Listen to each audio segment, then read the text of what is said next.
In this video, we'll be learning about the sampling distribution of the sample proportion. To understand what this is, you have to know what a sampling distribution is and what a sample proportion is. So what's a sampling distribution?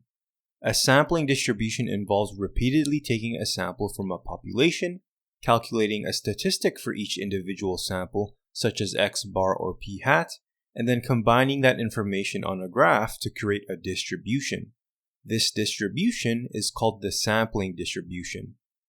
So now that we've reviewed what a sampling distribution is, let's talk about proportions.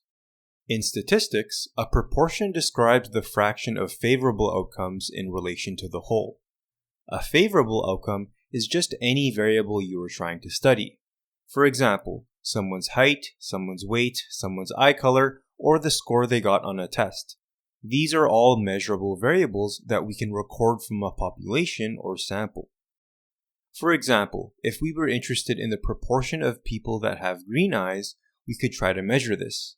There are two ways we can go about doing this. We can take a sample and see how many people have green eyes within that sample, or we can interview the entire population and record how many people have green eyes. The formula for calculating the proportion is equal to the number of favorable outcomes divided by the total number of outcomes. So for the sample, if we had a sample size of 10 and only 2 people in the sample had green eyes, then the proportion would be equal to 2 divided by 10, which is equal to 0.2. For the population, if the population size was equal to 5,000 and only 900 people had green eyes, the proportion would be equal to 900 divided by 5,000, which is equal to 0.18. It's important to remember that in a population, the proportion is represented by the symbol p, and in a sample, the proportion is represented by the symbol p hat. If we repeatedly take samples from the original population and calculate p hat for each sample, you'll find that you'll get a lot of different answers. Some samples may give you a p hat of 0.21, other samples may give you a value of 0.19 or 0.17. The possibilities are endless. The value of p hat depends on the data that was collected from the sample, and each sample can be different due to probability. But if we take all of these p hats and put them onto a graph, we would end up with a distribution of p hats. In other words, we would end up with a sampling distribution of the sample proportion, which is the main topic of this video. So what is the sampling distribution of the sample proportion? This is just a distribution of the statistic p hat, which was made from repeatedly taking random samples. Just like any distribution, it will contain a value for the mean and a value for the standard deviation. Since this distribution is essentially made up of a bunch of p hats, we can denote the mean of the sampling distribution as mu p hat, and we can denote the standard deviation as sigma p hat. If the sampling distribution of the sample proportion is normal and follows the central limit theorem, there are 3 things you'll find. First, you'd find that mu p hat is equal to p. This just means that the average of all the p hats combined is equal to the population proportion p.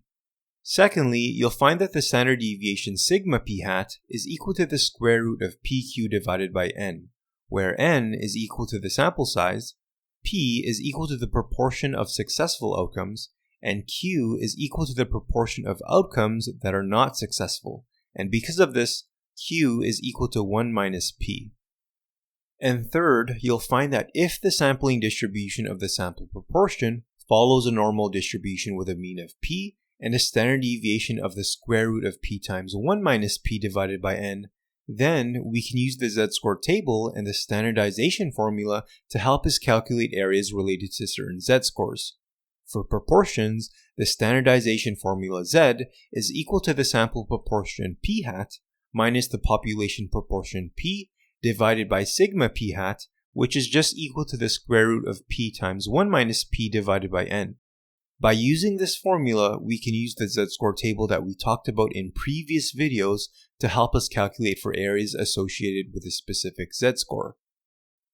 It's important to note that the central limit theorem is applied differently in sampling distributions of the sample mean versus sampling distributions of the sample proportion. In the previous video, you would have learned that for a sampling distribution of the sample mean x bar, the central limit theorem applies when the sample size n is greater than or equal to 30. For a sampling distribution of the sample proportion p hat, it's important to remember that it has to satisfy two conditions. The first condition is that n times p must be greater than or equal to 10. And the second condition is that n times 1 minus p must also be greater than or equal to 10. If these two conditions are met, then the central limit theorem can be applied. And if the central limit theorem can be applied, the z-score table can be used by using the appropriate standardization formula. The sampling distribution of the sample proportion can be related to the binomial distribution and the rules of probability, so I recommend you watch the next video in this series to help you understand when to use the formulas for each topic so that you don't get confused. In that video, we'll be doing some practice questions too. If you found this video helpful, consider supporting us on Patreon to help us make more videos. You can also visit our website at simplelearningpro.com to get access to many study guides and practice questions. Thanks for watching.